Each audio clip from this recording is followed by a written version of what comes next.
नाज़रीन आदाब, सियासत टीवी के रास नशरियात में आपका इस्तकबाल है। आलमी, कौमी, इलाकाई ताज़ा खबरों और नए मौज़ूआत के साथ मैं सैयद इस्माइल ज़बीउल्लाह और मेरे हमरा सीनियर सहाफ़ी सज्जादुल हसनैन आपकी खिदमत में फिर एक मरतबा हाजिर है। नाज़रीन, आज की शुरुआत करते हैं गाज़ा से। जी हाँ नाज़रीन, गाज़ा में पिछले 24 घंटों में फिर एक मरतबा जो है गाज़ा को बारूद के ढेर में तब्दील कर दिया गया है और पिछले 24 घंटों में 108 फ़लस्तीनी जो है गाज़ा में जाँ बहक हुए हैं। इसी से हम आज की शुरुआत करते हैं। जी सज्जाद साहब। जी यकीनन देखिए, गाज़ा की हर दिन हम जो है जब गाज़ा का नाम लेते हैं तो दिल दहला देने वाली ख़बरें हमारे सामने आती हैं। और देखिए, इससे बड़ा जो है अलमिया और क्या हो सकता है कि गुज़िश्ता 24 घंटों के दौरान गाज़ा में जो मतलब एक जो कार्रवाइयाँ की गई हैं इजरायली फोर्सेस की जानिब से, उसमें 108 लोगों की जान गई है। सर, ताज्जुब की बात जी यह है कि अक़वाम मुत्तहिदा में फ़लस्तीन की हिमायत जी में वोट पड़ रहे हैं। जी हिंदुस्तान ने भी इस मरतबा न जी सिर्फ हिस्सा लिया बल्कि फ़लस्तीन की हिमायत में जी अपना हक़ राय दही का इस्तेमाल अक़वाम मुत्तहिदा में किया। और अक़वाम मुत्तहिदा में जो दीगर ममालिक हैं वो भी फ़लस्तीन के साथ खड़े दिखाई दे रहे हैं। जी मगर बिल्कुल। आप ये जो बातचीत है फ़लस्तीन के साथ खड़े दिखाई देना और गाज़ा में जो बर्बरियत है उसकी रोकथाम में नाकामी, वे दोनों में तज़ाद क्यों है? यकीनन ये एक सबसे बड़ा सवाल है। अब देखिए, कल जो कार्रवाइयाँ हुई हैं टारगेट करके जो है आबादी को निशाना बनाया गया। गाज़ा सिटी के वो इलाके जो महफूज थे उन इलाकों में टारगेट करके आबादी को निशाना बनाया गया, जिसके नतीजे में 17 जो है इमारतें मिट्टी का ढेर बन गई। और फिर उसके बाद एक बहुत बड़ी मस्जिद को जो है निशाना बनाया गया और मस्जिद शहीद कर दी गई। और यकीनन आपने ये सवाल किया है कि सारी दुनिया अक़वाम मुत्तहिदा में जो है पूरे यूरोपीय ममालिक जो है गाज़ा में होने वाली कार्रवाइयों को वार क्राइम्स कहते हैं, जंगी जराइम कहते हैं, और इसको जो है नाजायज़ करार देते हैं, धमकियाँ दी जाती हैं, सब कुछ होता है। उसके बावजूद अब देखिए, सबसे बड़ा अलमिया ये है ज़बीर साहब कि ये कार्रवाइयाँ एक ऐसे वक्त हुई हैं जबकि जो है कतर के दारुल हुकूमत दोहा में तंजीम इस्लामी कॉन्फ्रेंस के जो है तमाम सरबराहान, जिसमें पाकिस्तान भी था, जिसमें तुर्की भी था, जिसमें जो है इंडोनेशिया भी था, जिसमें मलेशिया भी था, जिसमें और भी ममालिक के जो है सरबराहान थे, वो सभी के सभी वहाँ पे आते हैं, वहाँ जो है बैठते हैं, वहाँ पे बात करते हैं, मजम्मत करते हैं इज़राइल की, और इज़राइल को धमकियाँ दी जाती हैं और कहा जाता है कि इज़राइल जो वहाँ पे कर रहा है, ख़ास तौर पे जो है गज़ा पट्टी में जो कर रहा है वो गैर इंसानी है, वो जंगी जराइम के ज़ुमरे में आता है, वो जो है आलमी जो है जो क़वानीन है उसकी ख़िलाफ़ वर्जी है, वो आलमी क़वानीन की ख़िलाफ़ वर्जी है, वो अक़वाम मुत्तहिदा के चार्टर की ख़िलाफ़ वर्जी कर रहा है इज़राइल। सारी कुछ बातें हुई दोहा में, लेकिन इज़राइल को रत्ती भर जो है असर नहीं पड़ता और वो एक दिन बाद ही जो है एक ऐसी खौफनाक बमबारी करता है। बमबारी बाज़ाब्ता बमबारी की गई, बमबारी की जंगी गई है, जी वारप्लेन का जी इस्तेमाल, बिल्कुल जंगी जहाज़ों का जी इस्तेमाल करते बिल्कुल हुए वहाँ पे बिल्कुल तबाही मचाई गई है। और फिर कमाल की बात यह सज्जाद साहब कि ये तबाही की जो आगाज़ से इब्तिदा से कबल जी ये जो है जो ये जो मौजूदा मरहले की जो तबाही है वो जी तबाही के इब्तिदा से कबल इसराइल ने वार्निंग भी दी थी। जी बिल्कुल। इसराइल वार्निंग देकर हमला करता है, बोलता है कि हम यहाँ कार्रवाई कर रहे हैं, आप खाली करें, खाली कर दे। हाँ, और लोग सामान लेके सड़कों पे जो सड़कों पर आते। जी कल की बात है, कल हम जी पढ़ रहे थे, देख रहे थे जी कि इस तरीके की वार्निंग इसराइल की जानिब से आई है और इसराइल उस इलाके को खाली करवाता है खाली और जो करवा लोग जो खाली करके नहीं गए वो मौत के उनकी घाट उतार दी जाते हैं। बिल्कुल उनको शहीद कर दिया जाता है। तो ये इतना दर्दनाक जो है वाक़या है। देखिए, अलमिया ये है इस्माइल ज़बीर साहब, अलमिया ये है कि इस कार्रवाई से एक दिन पहले, 2 दिन पहले इस कार्रवाई से अमेरिका के वज़ीर ख़ारजा रूबियो इज़राइल में थे और इज़राइल के वज़ीर आज़म नेतन्याहू ने रूबियो के साथ यरूशलेम का दौरा किया। दीवार गिरिया जो मस्जिद अक़सा के अहाते में वाक़ है, दीवार गिरिया में जो है उन्होंने हाज़िरी दी। दीवार गिरिया पे जो है अपनी इबादत की। वहाँ पे जो है उन्होंने जो भी जो है मजहबी रसूम हैं यहूदियों के, उन रसूम की उस यहूदी और दीवार के ईसाई मुश्तरका जी रसूमात हैं बिल्कुल दीवारी गिरिया के पास। जी बिल्कुल जी, उन रसूम की अदायगी अंजाम दी। और उन्होंने जैसा कि दीवार गिरिया पे आमतौर पे कहा जाता है कि यहूदी जाके वहाँ गिरिया उजारी करते हैं और फिर गिरिया उजारी के बाद वो अपनी जेब से एक पर्ची निकाल के वो दीवार के जो रोज़न होते हैं उस दीवार के, उन रोज़नों में वो पर्ची जो है फंसा देते हैं।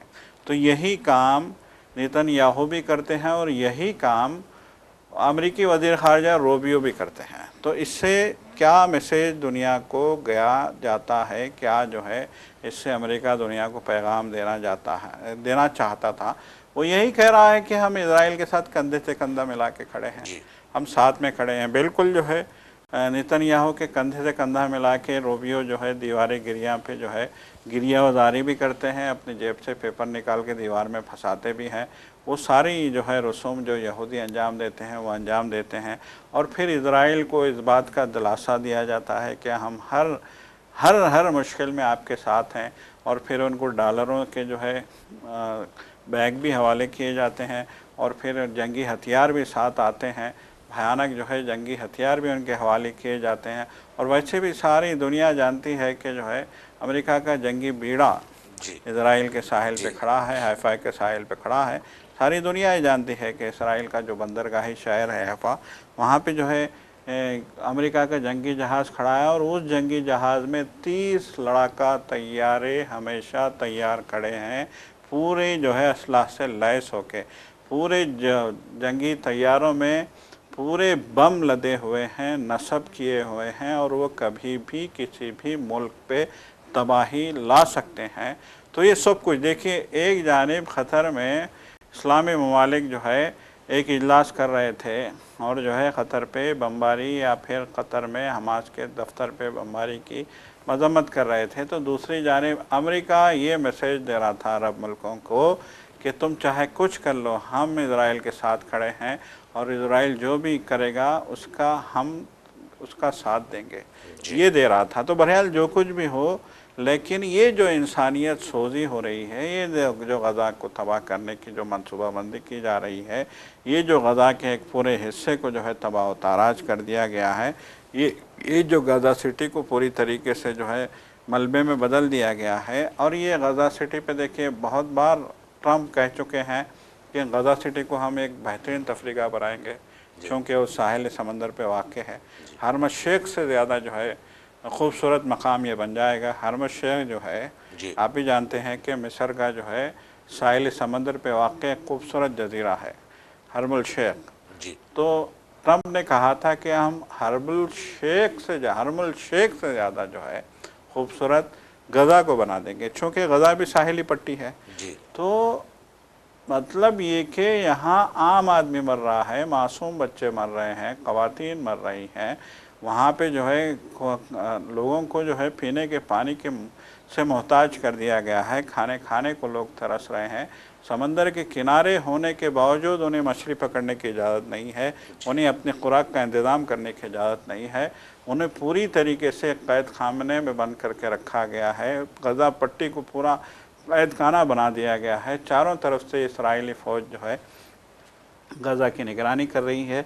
और सबसे बड़ा अलमिया ये है कि गज़ा में खाने के नाम पे जो चीज़ें फराहम करती हैं कुछ जो है तंजीमें, उन तंजीमों में शामिल लोगों के बारे में क्या कहा जाता है कि वो अमेरिका के इंतहा पसंद यहूदी हैं।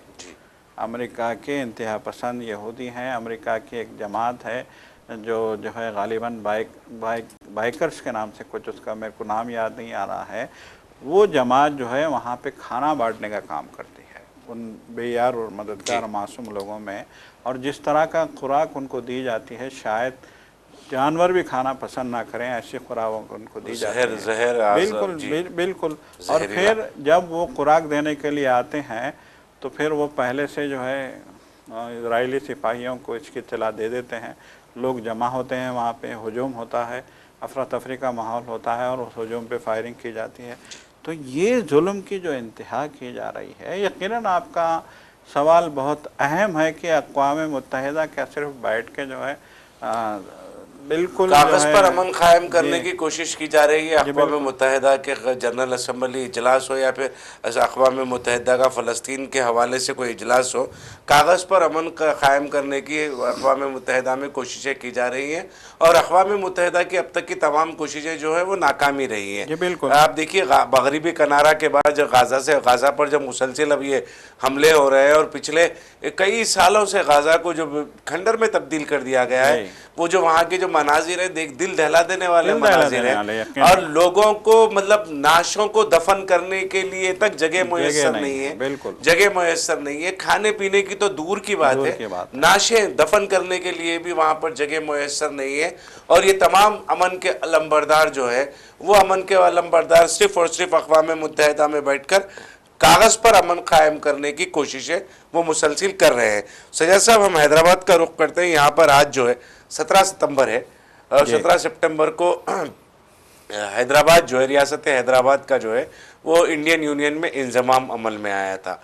सल्तनत आसिफिया जो है उसका इख्तिताम हुआ था और इख्तिताम के बाद जो है ये इसको इंडियन यूनियन में एक प्रिंसली स्टेट को जी इंडियन यूनियन में शामिल यहाँ पर किया गया था। मगर ये तमाम जो चीज़ें हैं एक बड़ी तारीख़ी इसके ऊपर बहस हुई है मुसलसिल। जब भी 17 सितंबर आता है एक तारीख़ साज इस पर बहस होती है, तारीख़ी बहस होती है इस पर और बहुत सारे लिटरेचर भी इसके हवाले से मौजूद है। कुछ लोगों का कहना ये है कि ये जो है एक आमिराना निज़ाम था, जो था निज़ाम का जुल्म व बर्बरियत थी, उसके ख़िलाफ़ में एक तहरीक चली और तहरीक को कामयाबी मिली।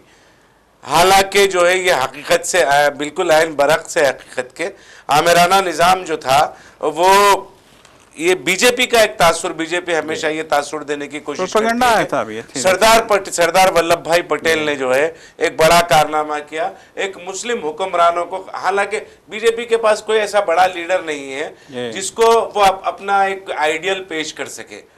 ये सितमज़रीफ़ी है बीजेपी की और ये बीजेपी मतलब जब तक बीजेपी कायम रहेगी, इसकी ये पॉलिटिक्स उनकी सियासत जिंदा रहेगी, उनके पास कोई ऐसा लीडर नहीं पैदा होगा जो ये कहेगा कि हाँ हम ये कह सकते हैं कि कुछ हद तक अटल बिहारी वाजपेयी जो है वो अब तक के बीजेपी के कद्दावर लीडर में, जिसको आने वाली बीजेपी की जो नस्लें हैं, बीजेपी के कायदीन है, वो एक अपने आइडियल के तौर पे अटल बिहारी वाजपेयी को पेश कर सकते हैं।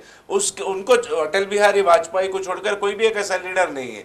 लिहाजा जो जहां पर भी जाते हैं, नरेंद्र मोदी अब बंगाल में गए तो सुभाष चंद्र बोस को अपना लीडर बना लिया। अगर वो बिहार गए तो उन्होंने लोहिया को अपना लीडर बना लिया। ये तारीख रही है। तो तेलंगाना जब आए वो, क्योंकि मुल्क के पहले वजीर दाखिला थे सरदार वल्लभ भाई पटेल, तो वो उन्हीं की जिम्मेदारी थी इंजमाम का। ना सिर्फ हैदराबाद बल्कि ऐसे 350 या 400 से जायद जो प्रिंसली स्टेट थे, 17 सितंबर के रोज उनका इंजमाम इंडियन यूनियन में हुआ है। मगर हैदराबाद को ही जो है एक बुनियाद बनाकर ये बहस की जाती है। आज एक बहुत बड़ा जलसा परेड ग्राउंड में भी रखा गया है बीजेपी की जानिब से और बीजेपी ने आवाम से अपील की है। मगर लिबरेशन डे के तौर पर इसको मनाना, यौम इंजमाम, एक बहस हुई थी जब तेलंगाना तहरीक चल रही थी। तेलंगाना तहरीक जब उरूज पर थी, 17 सितंबर का मौका आया तो लिबरेशन डे, यौम फतह वगैरह वगैरह के तजावीज़ पेश किए गए तेलंगाना जॉइंट एक्शन कमेटी में। ये चीज़ का ऐलान बाज़ाब्ता, क्योंकि इससे मुसलमानों के जज्बात भी जुड़े हुए हैं। ऑपरेशन पोलो और पुलिस एक्शन जो ऐसे जो दो वाक़यात हैं, इसमें मुसलमानों का बहुत बड़े पैमाने पर नुकसान हुआ है। जो मुसलमान 42% सरकारी मुलाजिमत में थे वो आज 2% है। बिल्कुल। जब हिंदुस्तान 56 में, जब 17 सितंबर 1956 को जब रियासत हैदराबाद का इंजमाम इंडियन यूनियन में हुआ तो 42% लोग जो है सरकारी मुलाजिमतों में थे। और जो खानदगी का मामला है, तालीम का मामला है, आला सबसे ज्यादा तालीमी याफ्ता जो तबका था वो मुसलमान था। बिल्कुल। और दौलत के मामले में भी अगर देख लें, हम जमीन जायदादों के मामले में भी देख लें तो मुसलमान सरे फहरिस्त थे मतलब रियासत हैदराबाद में। वो तमाम चीजें घटकर अब 2% से भी कम नहीं रहा है। तो तेलंगाना तहरीक में जब ये बात चली तो ये कहा गया कि इससे इंजमाम से जो है मुसलमानों के जज्बात भी जुड़े हुए हैं, लिहाजा इसको ना लिबरेशन डे मनाए, ना यौम फतह मनाए, ना जश्न का दिन मनाए, जी। इसको यौम इंजमाम के तौर पर मनाए। जी ये इस पर बीआरएस पार्टी ने भी तायीद की थी, क्योंकि जब बीआरएस पार्टी अकेली वाहिद तनहा थी और बीजेपी साथ में थी, बीजेपी ने मुखालिफत की थी, तनहा बीआरएस पार्टी थी जो तेलंगाना जॉइंट एक्शन कमेटी में शामिल थी। वो जी सरकारी तौर पर बीआरएस जब इख्तिदार में आई पहली मर्तबा 2014 में, तो आज के दिन को यौम इंजमाम के तौर पर मनाने का सरकारी ऐलान किया गया था। जी बिल्कुल।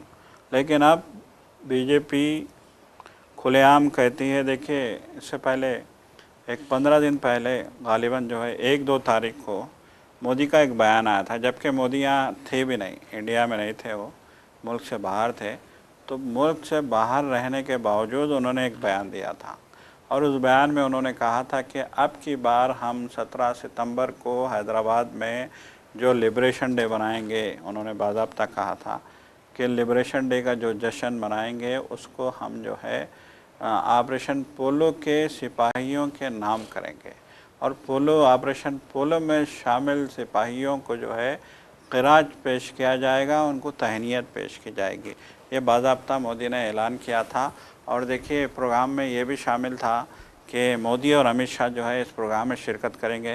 ना जाने क्या जो है सिचुएशन, आपको याद होगा कि जो है गणेश चतुर्थी का त्यौहार था, विसर्जन का जुलूस हैदराबाद में जो है निकलना था और उस जुलूस में जो है वज़ीर दाखिला अमित शाह शिरकत करने वाले थे, लेकिन फिर उसके बाद अचानक उनका ये प्रोग्राम कैंसिल हो जाता है। अब ये जो है, ये जो हैदराबाद लिबरेशन डे था, इसमें भी वज़ीर आज़म मोदी शिरकत करने वाले थे, लेकिन जो है फिर अचानक पता नहीं क्यों जो है क्या सूरत हाल बनी कि जो है इसको भी कैंसिल कर दिया गया है और वज़ीर दिफा राजनाथ सिंह को यहाँ पे भेजा जा रहा है।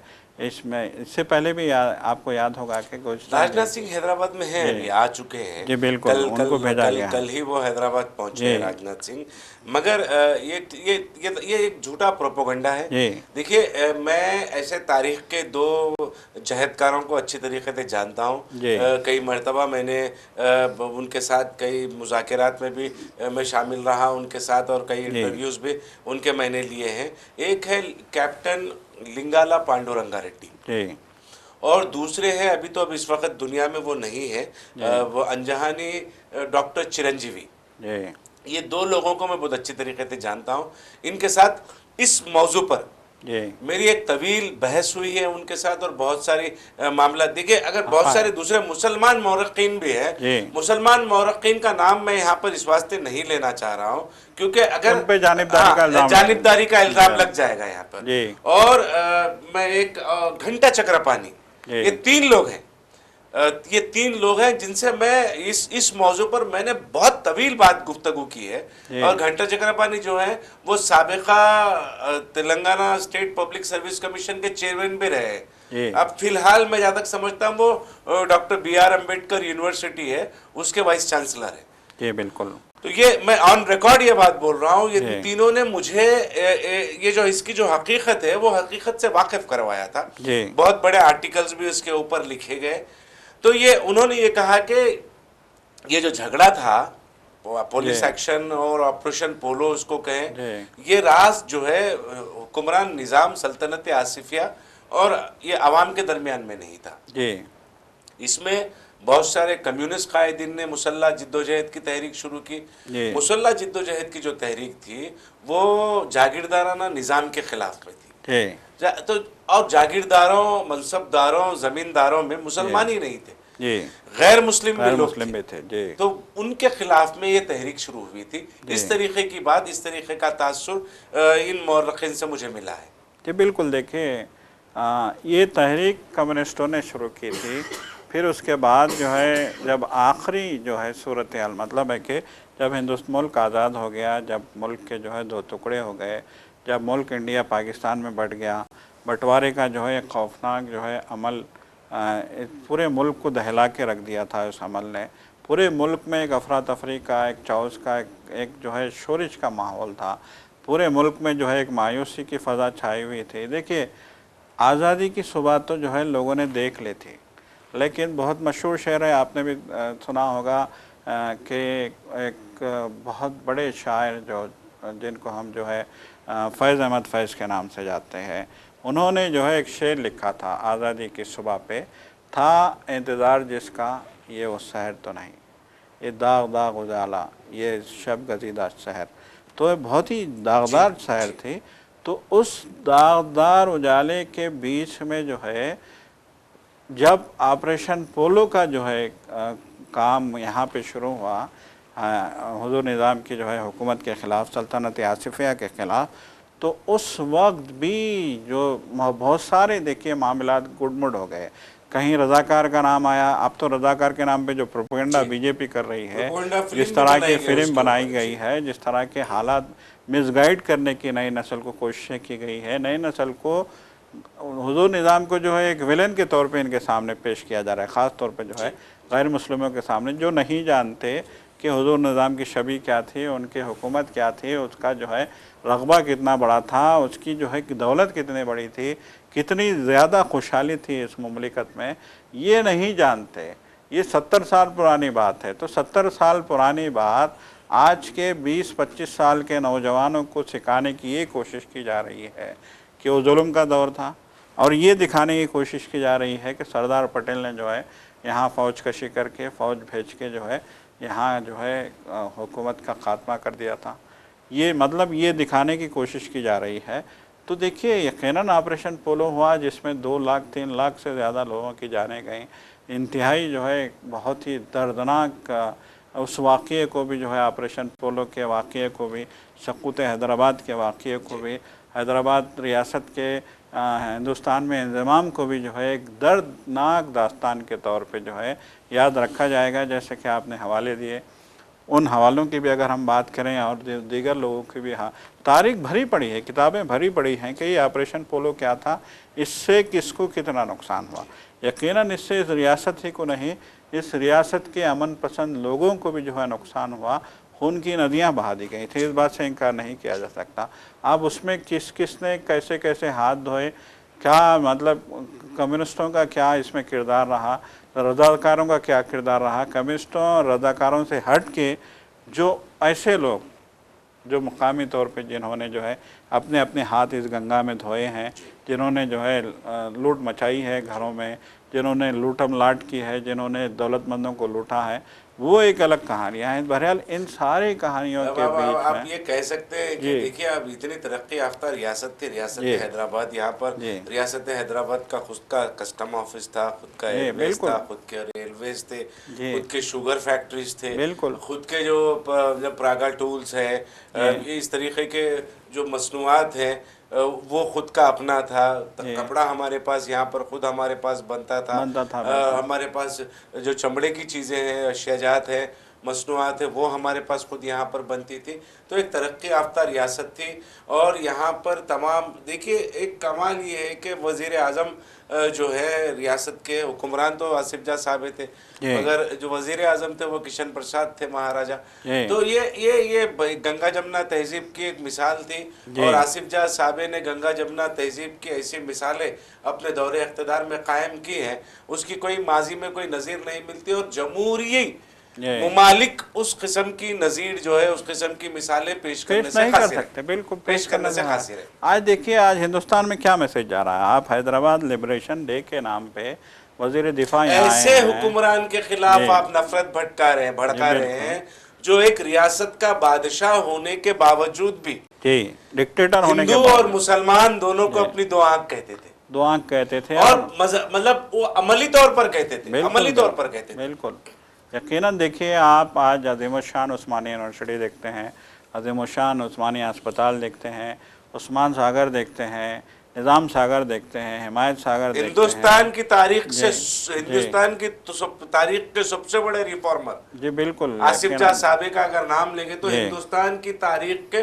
सबसे बड़े रिफॉर्मर वो थे। तालीम को उन्होंने प्रमोट किया, सेहत को उन्होंने प्रमोट किया, कल्टीवेशन को उन्होंने प्रमोट किया। आज टैक्स लेने के बावजूद, जीएसटी की सूरत में टैक्स लेने के बावजूद आवाम को मुफ्त मतलब तिब्बी सहूलतें और तालीमी सहूलतें फराहम हुकूमतें, जमहूरी हुकूमतें नहीं कर सकते, जबकि आसिफ जाह साहब ये काम कर चुके हैं। यकीनन ये काम किया, और उन्होंने जो है इस रियासत को दुनिया की दौलतमंद तरीन रियासत बना दिया था।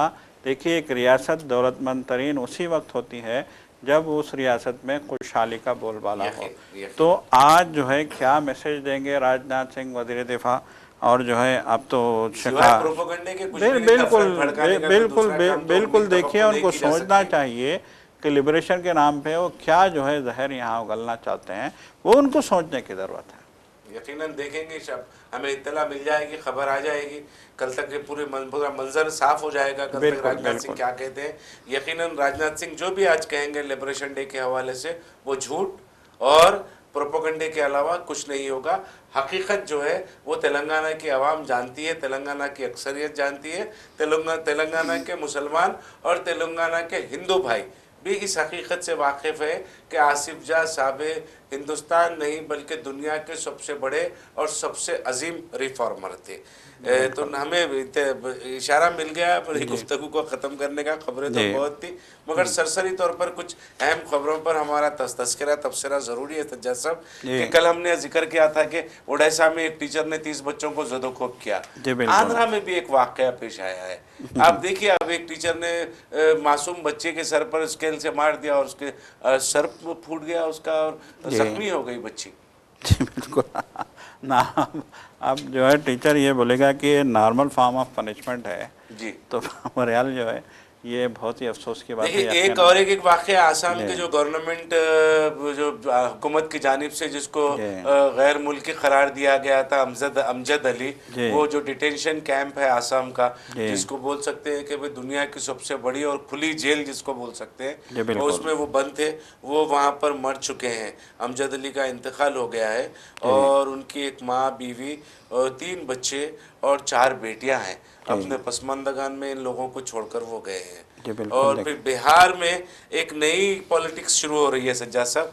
अब क्योंकि बिहार में लग रहा है कि इंडिया ब्लॉक जो है, इंडिया ब्लॉक को आसानी से आप पीछे नहीं ढकेल सकते, तो लिहाजा माई बहन माँ योजना ये निकाली गई थी। उसमें धांधलियों के इल्ज़ाम के साथ इंडिया ब्लॉक के कायदीन को दरभंगा में एक मुकदमा दर्ज हुआ है बिहार के वहाँ पर। तो वहाँ से जी आरजेडी और कांग्रेस और दीगर जो इंडिया ब्लॉक के पार्टियां हैं उन पर मुकदमा दर्ज हुआ है, एफआईआर दर्ज कराई गई है। एक नामालूम खातून, मालूम शायद हो सकता है कि वो खातून ने अपनी तफसीलात भी दी है। ये योजना के तहत 2500 रुपये माहाना औरतों को दिए जाते थे। ये कहा जा रहा है कि उस औरत को जिसने कंप्लेंट शिकायत की है उससे पैसे वसूल नहीं हुए, उसके नाम से कोई और खा गए, तो लिहाजा कांग्रेस, आरजेडी और दीगर कायदीन पर यहाँ पर मुकदमे दर्ज हुए हैं, मुकदमात दर्ज किए गए हैं। और उत्तर प्रदेश में भी फिलहाल जो है फिर दोबारा इनकाउंटर की दहशत जो है वो फिर छा गई है। जहाँ तक मैं समझता हूँ झांसी, मुरादाबाद और मथुरा में जी बिल्कुल ये इनकाउंटर्स के वाक़यात पेश आए हैं ऑपरेशन लंगड़ा के नाम पर, क्योंकि एक शकील नामी शख्स था, वो मतलूब था, उसकी तलाश करते हुए पुलिस जो है ये इनकाउंटर के वाक़यात अंजाम दे रही है। लेकिन आप देखिए, उत्तर प्रदेश में जब कभी भी इनकाउंटर्स के वाक़यात पेश आते हैं, या एक मतलब एक पहले तो एक माहौल बनाया जाता है कि एक नामवर ये मतलूबा शख्स है, मुजरिम है, और इस पर इनाम हुकूमत की जानिब से उसको फिर भुनाया जाता है, उसके बाद फिर उसका इनकाउंटर किया जाता है। आप इसके बारे में क्या कहते हैं? यकीन देखिए, ये तो सीधी बात है कि ये देखिए इलेक्शन से पहले, अब वहाँ भी इलेक्शन का माहौल धीरे धीरे बन रहा है, यूपी में भी। तो इलेक्शन से पहले ये अपने मुखालिफिन को ख़त्म करने का एक एजेंडे के तहत इस तरह के ऑपरेशन किए जा रहे हैं। हम कह सकते हैं अखिलेश यादव ने भी साफ तौर पे कहा है कि ऑपरेशन के नाम पे जो है सियासी दुश्मनियाँ निकाली जाती हैं और लोगों को टारगेट किया जाता है, खौफ का माहौल बनाया जाता है। और जो है ये एक मानों में हम ये कह सकते हैं कि ऑपरेशन के नाम पे जो इनकाउंटर्स होते हैं उनमें अमवात होती हैं, उसको तो सीधे सीधे जो है मावराए अदालत जो है कत्ल कहा जाता है उसको। तो ये मावराए अदालत जो है कत्ल किए जाते हैं। जो हमने देखा कितने जो है योगी के चीफ मिनिस्टर बनने के बाद कितने वाक़यात हमने देखे हैं।